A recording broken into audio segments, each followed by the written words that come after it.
Are you ready for this next guest? What if they say no? I mean, we still have to, you know what I mean? Like, Still got to do it. our hands are tied. Oh, you're in for a treat. She's one of our favorite people, bar none. Incredible actress who, by the way, is on every show on television right now. And a powerhouse singer and great lady. Ladies and gentlemen, Emily Swallow. Let me put you in a picture. Let me show you what I mean. The Messiah is my sister. Ain't no king, man, she's my queen. I had a dream, I see the light. Don't put it out, cause it's alright. Yeah, she's my sister. Yeah. Hi, guys. So I gotta tell you, Thanks for that nice intro. Emily Swallow's story from yesterday that had robbed me laughing is that you came out and you were, when all five of you were doing a panel together, and you came out and you're kind of saying hi to everybody in the band, and you came over to me and gave me a hug, and I started to ask you something, and you go, hold on. And he came over to Rob, and you whispered something to him, and he started laughing, and then you guys started hugging. Now, Rob, I'll let you take it from here. What did Emily whisper to you? It's very Emily, she's like, so I guess we're supposed to like be dirty dancing or something. And then, it's rich. Yeah. Yeah. Because that's the joke that Rich always makes. Yeah. But the funny thing is, I didn't even say anything. You saw me, and you're like, oh. I get it. Yeah, right. Yeah. So I guess we're supposed to be I gotta dirty grind on Rob. dancing or something. And I, of course, am like, okay, got it. Yeah.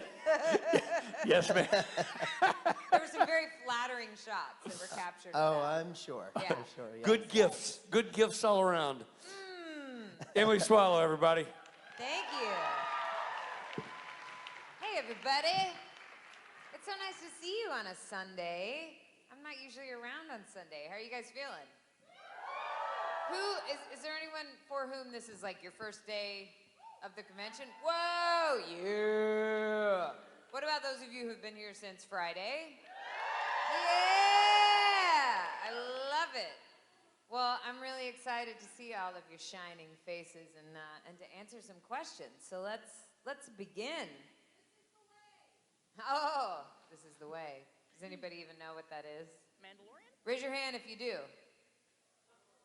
Okay, the rest of you get Disney Plus. Hi.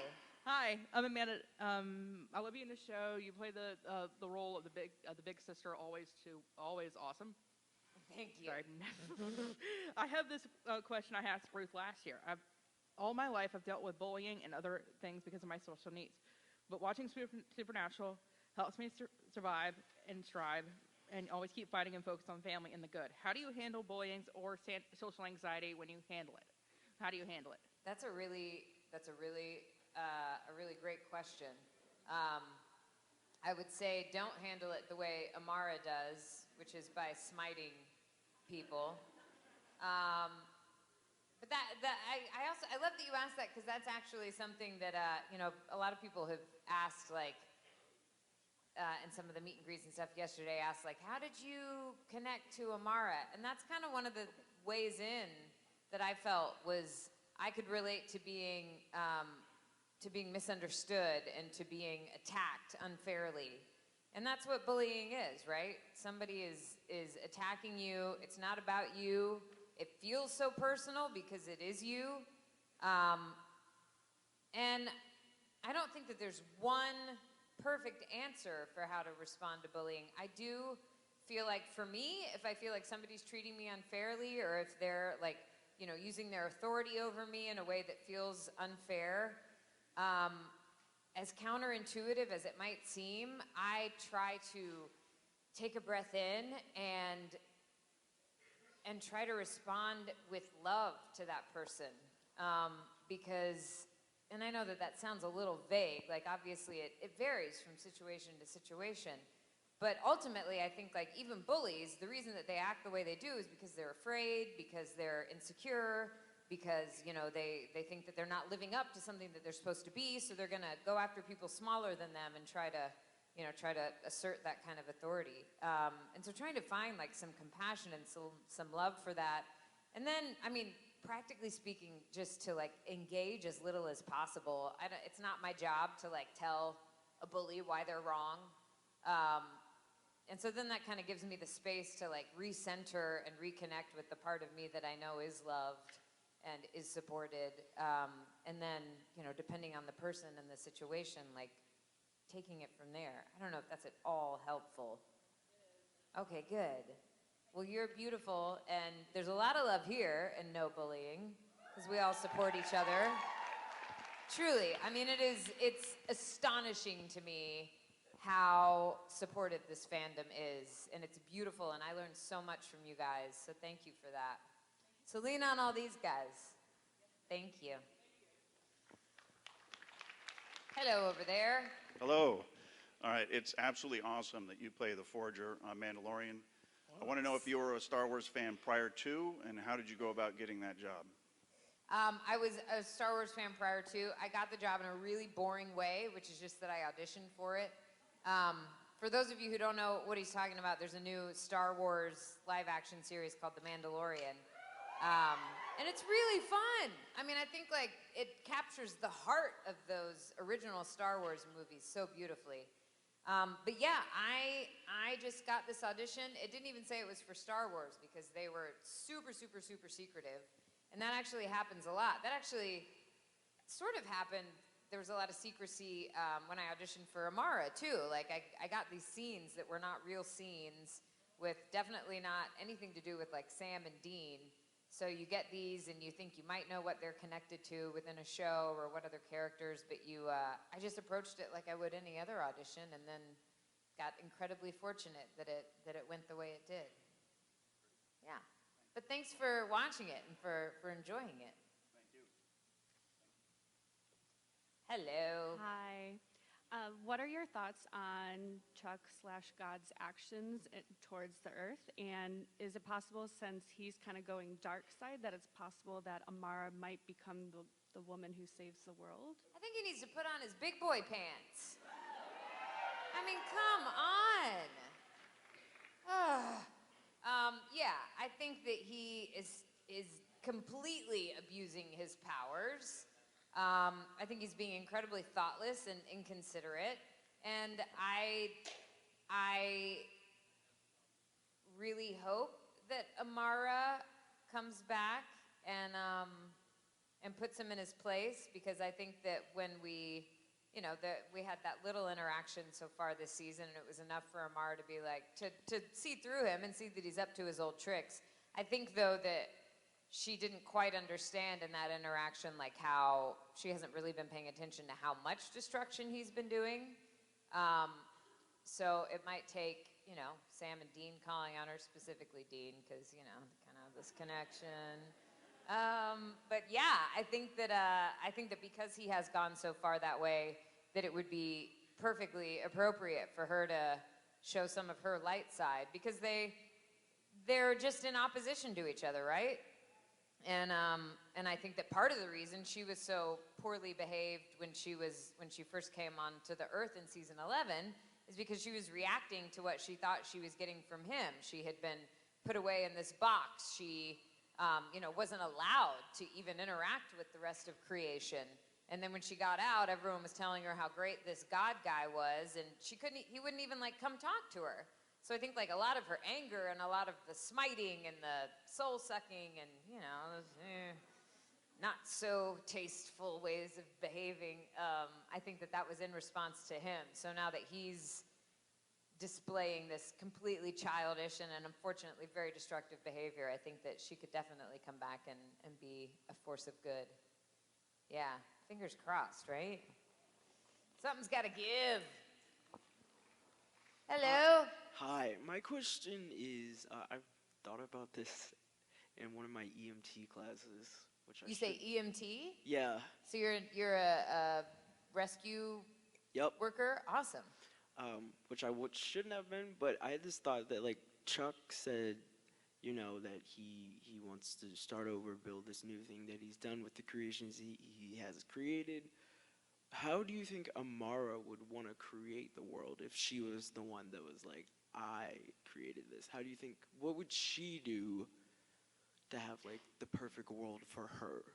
Well, if you'd asked me that in season 11, it would have been a different answer, because she kept saying to Dean, wouldn't it be great if it was all just kind of vague, nothing? She She wanted something that wasn't necessarily evil, but also wasn't good. She wanted this vague in-between thing.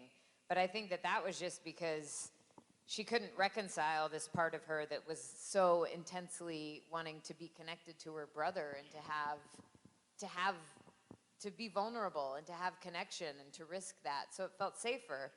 I mean, she was doing what, like, I guess we kind of do in our lives sometimes when we want to just numb out because we don't want to deal with the reality of what's going on. But I think now that she's been spending some time in Reno, and life is a lot more colorful, I think it would be a darn fun world that she would create. I think everybody would get a slot machine. They would always win. I think that we would all be wearing like beautiful pastel suits. I wish you guys had seen all of the amazing colors that we tried on when we were trying to figure out what suit she would wear in that episode in Reno.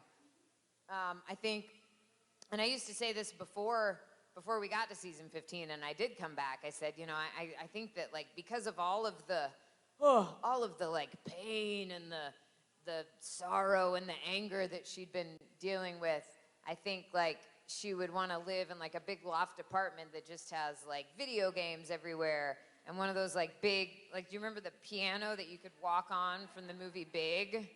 So she would be like writing songs on that. So yeah, and candy for everyone and all you can eat buffets.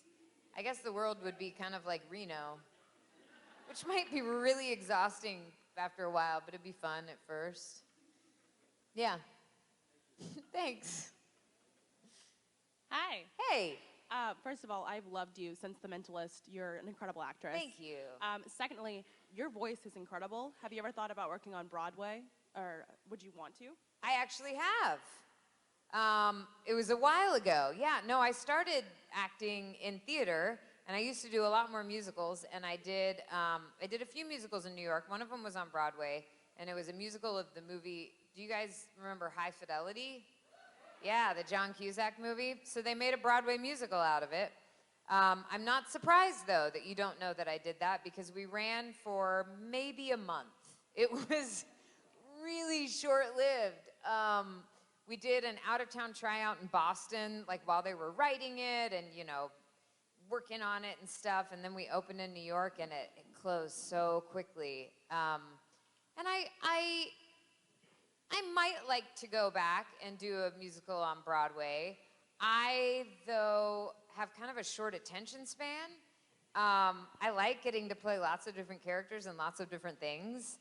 And so I think after like a couple of months of doing that, I'd be ready to move on to the next thing. Besides the fact that like my husband is a Broadway singer, actor. Some of you have seen him perform. And when you're singing every day, and that, you know, that's your job, like you have to pay a lot more attention to your voice and maintaining that and being careful, and it's a lot of responsibility.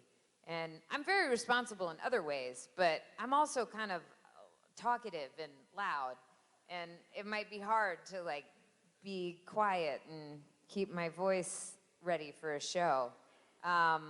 So the answer is yes for a little while. I would like to do that. But thank you so much for that compliment about my voice. That means a lot. Now over here. Hi, Emily. Hey. First off, quick little question. I just really wanted to, I know a lot was going on with your dog, and I just wanted to first ask how your dog was doing. That's so sweet. She's doing okay. She just got over her second bout of pneumonia. So I have a dog named Norma Jean Meatballs. She has her own Instagram account. And it was actually a year ago tomorrow that we got her. And in the short year that we've had her, she's been really, really sick a few times. But she's doing okay now. And I learn a lot from her, because even when she's sick and she's on all these different medications, she's so spunky, and she's such a social dog. She brings so much love to people, and she's, you know, my husband and I say we're taking care of her, but really she's taking care of us. But this is a two-part question, huh? Yeah. So my other question was just kind of a silly one, but what would a Thanksgiving dinner look like with Amara, Chuck, Lucifer, Gabriel, Castiel, and Jack? Do you mean like what dishes would they serve, or what would happen at the table? Yeah, like what kind of food you guys would eat, and like what kind of interactions and conversations y'all Oh would my have. gosh. How much time do you have? I sort of feel like we should like reenact this somehow. You guys have your cosplay. Maybe we could do a Thanksgiving cosplay. Get some food brought in. I think it would be a mess. There'd be a food fight for sure. Because, you know, what do they always say, like, if you're trying to maintain peace at a family gathering, like, don't talk about politics. And to our supernatural world, like, their lives are politics. It's all political. The hierarchy in the universe and all that. I don't think it would be a place that I would want to spend Thanksgiving. I do wonder, shout out some of the dishes that you think they might serve. Deviled eggs, yes. Oh, that's good. Angel food cake. Somebody said pie, definitely pie. Alcohol, oh my gosh. Could you imagine? Alcohol and pie and, oh, it would be a disaster. And hopefully there will be like a webcam or a nanny cam like somewhere in the dining room so we can all just watch and be really glad that we're not there. That's such a fun question.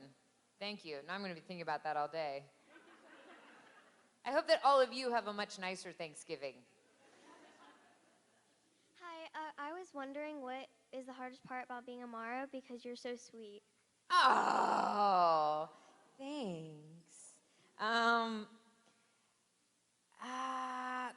Well, it is. It's funny because when I first started coming to the conventions, I felt like people were a little apprehensive to meet me, and I realized it was because you guys were all worried that I was like Amara, and by now you've seen that I'm like the dorkiest, goober-tastic idiot in a good way. I hope. You know, it's actually, it feels good to be bad as Amara because I don't really let that out in real life. I try to find ways to like understand people and get along with people.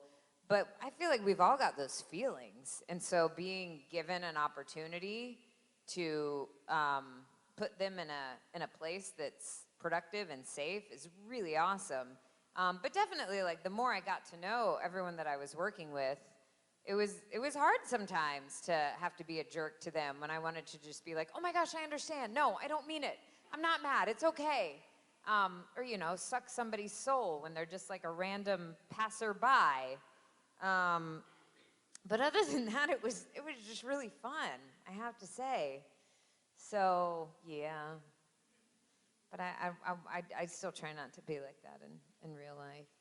My big brother might say otherwise. My real brother, who's not God, no matter what he tries to convince you.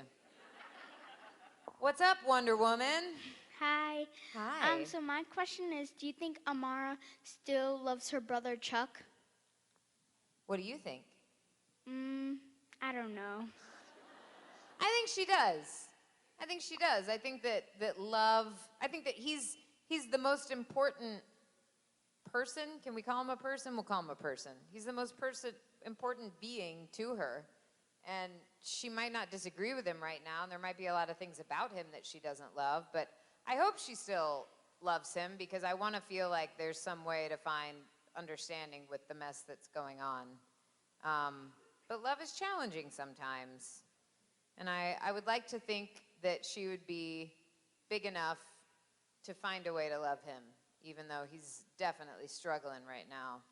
I don't really know what happened in the family counseling that we went and did, but you guys, don't go to that therapist, whoever it was. Thank you, sweetheart. Hi. Hi. Two things. One, I love your outfit. Thank you. It's so cute. This is actually a pajama top.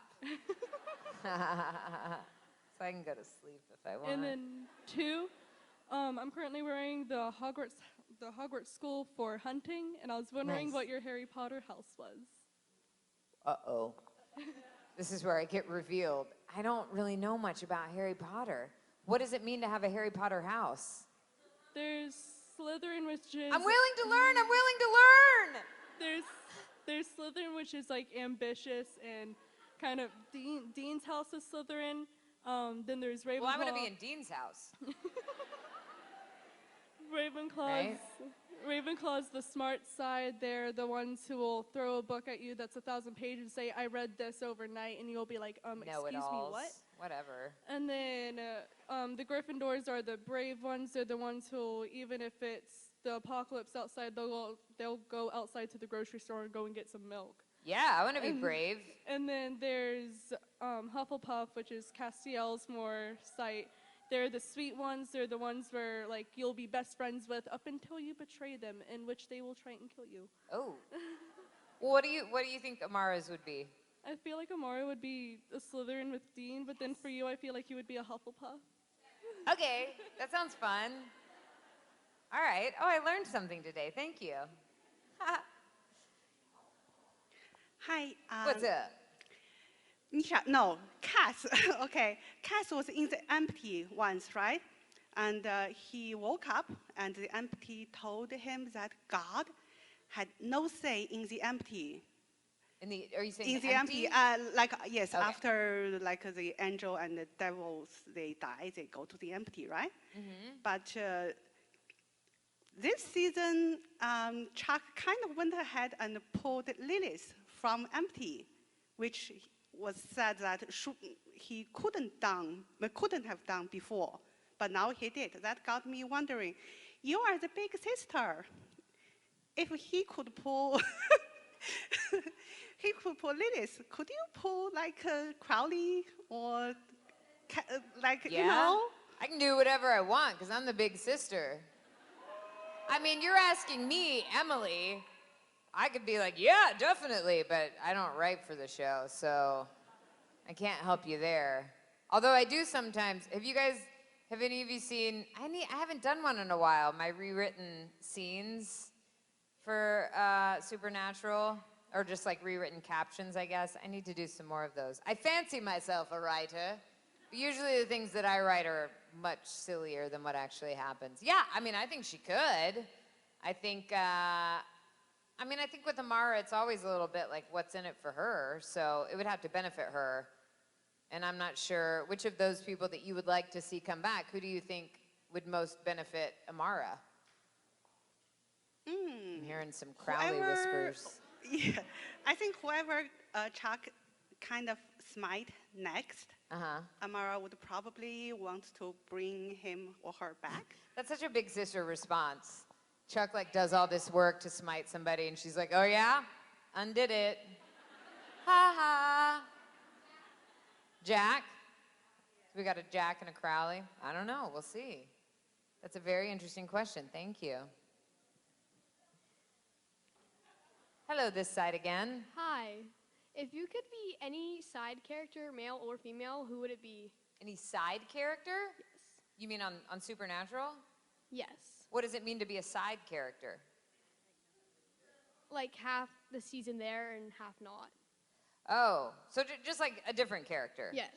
Well, I've always thought I wanted to be Rowena, but she's not a side character. There's so many interesting people. I mean, I often say Baby too, but Baby's not it. Baby is like kind of the main deal.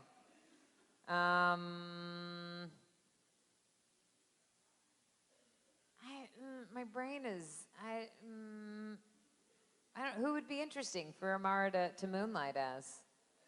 Charlie? Oh, Charlie's so cool. But I don't think of Charlie as I guess my problem is I feel like everybody's a main character. Because everyone who I think is cool, I'm like, well, they're cool. They're a big part. Oh, it would be so much fun to be Charlie. For sure. Yeah, done. Dunskies. Except I kind of want to just be Charlie's best friend, so maybe I could be Charlie's sidekick. Amara's going to be Charlie's sidekick now. I like that. Kind of like Thelma and Louise, but weirder. Hi, Emily. Hi. I just want to say first, I really like you because you were the first one that I saw last year. When I walked in, I was like, it's the darkness. She's on stage. Oh, that's fantastic. Aw, thanks. But now I really But now like you don't like me No, 'cause I you've do. seen I other love you people. still. It happens. No. I just want to know what do you think Amar's favorite thing to do in Reno is? Like, Oh yeah, getting a massage can be risky, as we've all seen. No, getting a massage, because that's Emily's favorite thing to do, I think, in Reno. I've been to Reno like once. I think getting a massage after like a really thrilling day of playing Keno.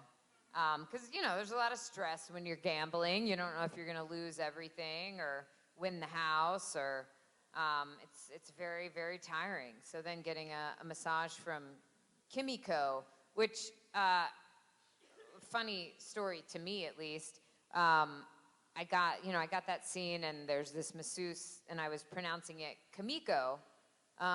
And Bob Singer, who was directing that episode, he said, no, it's Kimiko, and it's actually based on one of our friends, so we want to make sure we get the name right. So that masseuse is an actual person. I don't know where she is, but maybe I need to go find her. Because apparently she's very talented, although now she has been smited. Thank you. Hi. Hi. So my question is, if you, like yourself as Emily, met Amara, what do you think your reaction would be? Oh, how much do I know about her? Like you knew her entire like past or like her Oh, so story. I knew she could smite me. Yeah. Well, I think I would first of all say, you can have Dean. I'm not going to go anywhere near him. I don't even like him. Try to get away from that potential battle zone. I think I would maybe show her some fun YouTube videos of Rob singing to maybe get her to like not be so ticked off at Chuck. I would introduce her to my dog, because I think how could she be upset if she saw my dog? I just try to like kill her with kindness and cuteness and distract her from wanting to smite things and all that. Yeah. Thanks. Hi. Hi. I just wanted to, I'm a nervous wreck. Okay. Don't be nervous. I We're all know. friends. Something that Misha said about the ending of the last show and Yeah. stuff. I don't know what it is. I know, but he said, this is what he said. We were going to be happy and we were going to be sad. So I know all of us, especially the older ones that watch these boys group up, Yeah. we don't want them to die. So I understand. So that would be, but I think you can fix this if you check Chuck. Okay? Oh my gosh, this is so much pressure. Yeah, and plus, then he said we were going to be happy, but Castiel can't be happy because if he'd be happy, then the empty's going to get him. So If Castiel's happy, what? he goes to the empty. Right. I don't think he took that into consideration yesterday. Wait, so what's the question? So are you? Hopefully, I mean, this is just a suggestion. Hopefully that you can check Chuck and keep the boys alive, because you brought Mary Winchester back. So you can make, man. You guys, I got a lot of work to do. Yeah, so you can just make sure that the boys, if they do bite the dust, go to heaven and be with John and Mary. I think the moral of the story is that we're all going to have a lot of complicated emotions about the end.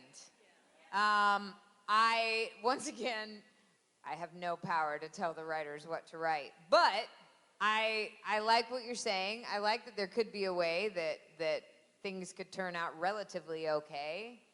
But it's going to be a mess. I mean, it's going to be a mess in great ways, and it's going to be a mess in really, like, it's the end.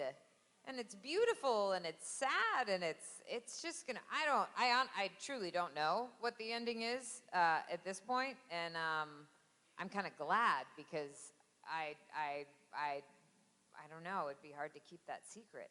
But it's going to be very, very complicated. But yeah, if Amara can come back and do some good, hopefully she will. Hi. Hi, my name is Shelby Kraut, and I've been Shelby. wanting to be a writer for a long time, and I was wondering Awesome. if you had any advice for somebody who wants to write.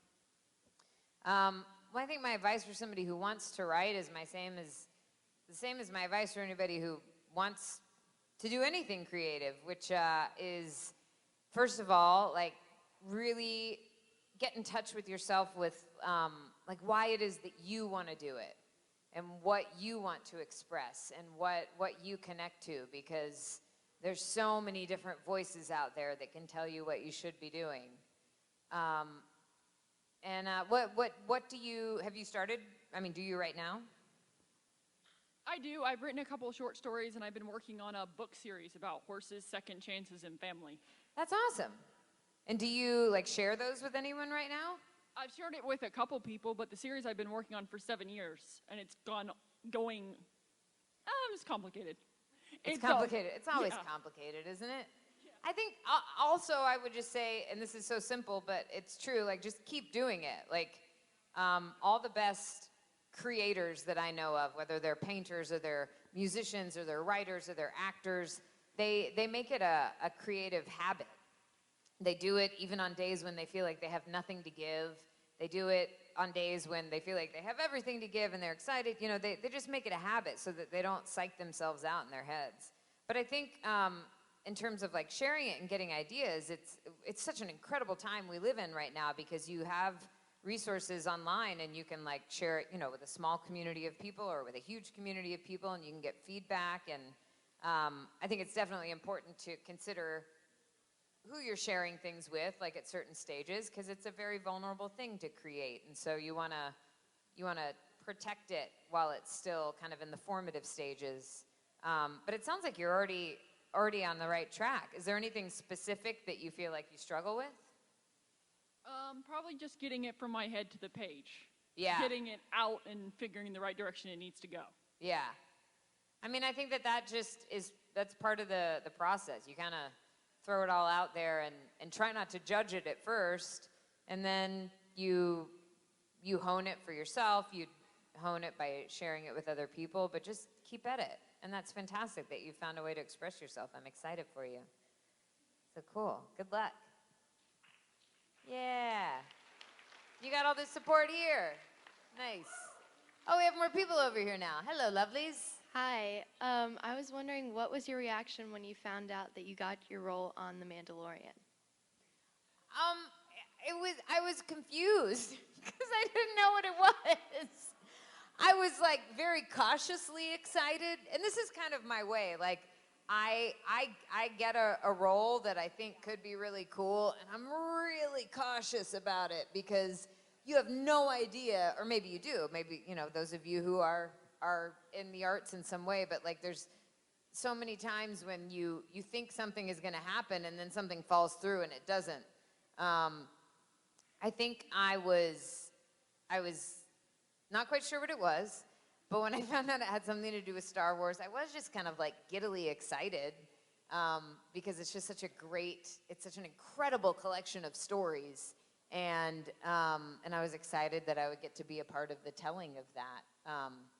But yeah, I shot this thing a year ago before it was ever even announced, and I did not really know the scope of what I was doing, which in some ways was great because I could just approach it like I would anything else and not get stressed out about it. Because, you know, it's funny, like when you're part of something that you know a lot of people love, there is also like, you feel a great sense of responsibility. And I definitely feel that with Supernatural. Like I know that this is a series that people love and care for, and it means a lot to them, and so it means a lot to me, and I want to serve that story as best I can. And that's definitely how I was feeling about Star Wars. But it's also just been so fun, because it's just it's just fun, and it makes me feel like I'm a little kid again, which is nice, because I'm not, even though I act like it. I'm a little older. Hello. Hi, Emily. So I'm a mental health counselor, and Thank you. No problem. I tend to psychoanalyze a lot of characters in the show. What is This it? is going to be interesting. My question for you is, what has it been like as an actress to pathologize Amara from hate and destruction to being okay with your brother, then to go into being okay with yourself and kind of making that distance? Well, the hate and destruction I always felt like came from that relationship with her brother, and it came from the hurt and the confusion and the defensiveness, because like I remember, I mean, I think the writers are just so brilliant, and they gave me this character who, yes, is, you know, incredibly powerful and incredibly destructive, but I think we relate to her because of the very human thing of like wanting to be understood and not wanting to be criticized and not wanting to feel like an outcast. And it's like she got to the party that started at like 8 o'clock. She got there at like midnight, and everyone's already been partying, and the host is Chuck, and everyone's like, this is the best party ever. And she was like, I didn't even get an invitation. I didn't even know this was happening. And then people are like, what's wrong with you? He's great. He's the best. Why are you so mad? And that just makes you more mad. I mean, oh man, when I was growing up, the quickest way for my brother to get me upset would be to say, like, why are you so upset? What's wrong? Why are you getting so emotional? That's the worst! And somebody's like, don't get upset. So I think that the hate and destruction was all in response to that, wanting to be understood. And then I think she started to feel that connection with Chuck, and that was great. But then she realized, I think where she is now, I think she's hiding a little bit, honestly, because she's just avoiding the problem that's still there, because they are connected, whether she wants them to be or not. And she doesn't want to have to deal with them. She doesn't want to get in there and, you know, they had this tremendous battle, and then they had this beautiful coming together in this pretty garden, and then they floated off into some party land, and now it's real life. And I think they're dealing with a real complicated relationship. So I think now she's sort of hiding from that, but needs to deal with it. Maybe they can come to you. You don't want to deal with that mess. I understand. Thank you. That's beyond my scope of expertise. You never know. Never know till you try. Have you ever had a weird or awkward interaction with a celebrity that you admire? Yeah. I'm trying to think of which one. Oh, man. I mean, I have awkward interactions all the time with everyone on Supernatural, and I admire all of them a lot. I mean, we were just talking a few minutes ago about, you know, my fake brother and I fake humping in front of a whole bunch of people. That's awkward. But I guess you probably mean, like, have I embarrassed myself in front of somebody? Or, I don't think I have. I probably have. I feel like I was doing a play last summer with Tom Hanks, and so I feel like there was a lot of the time where I was probably just like staring at him like, you're the most amazing human being in the world. And then, you know, he's just a normal person, and so he's like, what's going on? Funny story about if you're ever in a room with Tom Hanks, don't leave your phone unattended, because he'll pick it up and you know, you can use the camera without unlocking the phone. So then when you come back to your phone, you have a bunch of dorky selfies of him, which is actually kind of fun, but, you know, he thinks, oh, man, I'm going to get you. Have you had any awkward or embarrassing interactions? Good for you. See, you're doing better than I am. Thank you. Hello. Hi. So my dad asked me to ask you a question about the Mandalorian. Where's your dad? He's not here. He's a pastor, so he can't be I was about here. to say lazy. I mean, it's just old people in our church. You can't say I love Lucifer without them being like, what? You know. You can't say what? Sorry? I love Lucifer. You Right. can't say that. But anyway, so my little sister over here saw that line was shorter and went over there and already asked you the question. So I guess she's Sibling trying to one-up rivalry. me. So screw you, Sarah. Oh, no! Where's Sarah? Over here. I have bright lights in my eyes. Sarah! Don't cheer for her. So what's the question? Anyway, so in the 2 minutes that I had to come up with a question, Okay, yeah. Now it's super lame. So what's your favorite weird food combination? My favorite weird food combination, oh golly. I mean, I really like salty and sweet things together. I like to put potato chips in my ice cream. That's not that weird though, is it? It's not weird because it's good. I don't think of any of them as weird. That's the thing. They might be to you. What's your favorite weird food combination? I mean, I eat like a 4-year-old, so it's basically just like mac and cheese all the time. So I don't really have a weird food. I mean, the weirdest I get is putting ranch dressing on my salad, so. That's not weird. I know.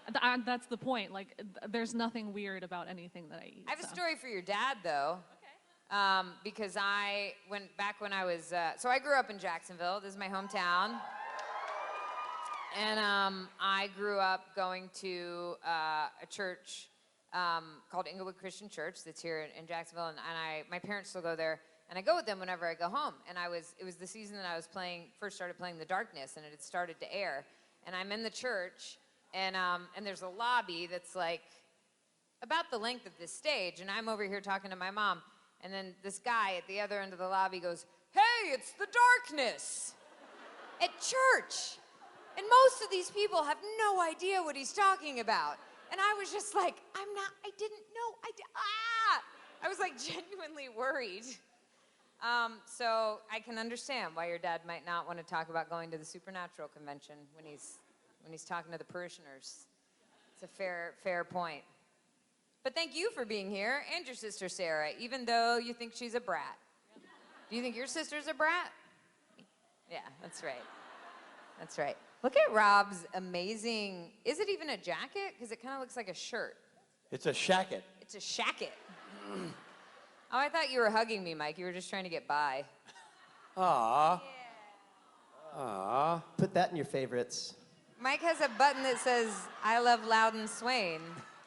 Yeah, Mike's a self-supporter today. Self-love. Mike did that to me yesterday. I was like, Mike was walking by. I'm like, oh, here comes Mike. I guess I'll, give Mike a proper alleyway to get to his base. And he just goosed me and went right behind me. I'm like, what the?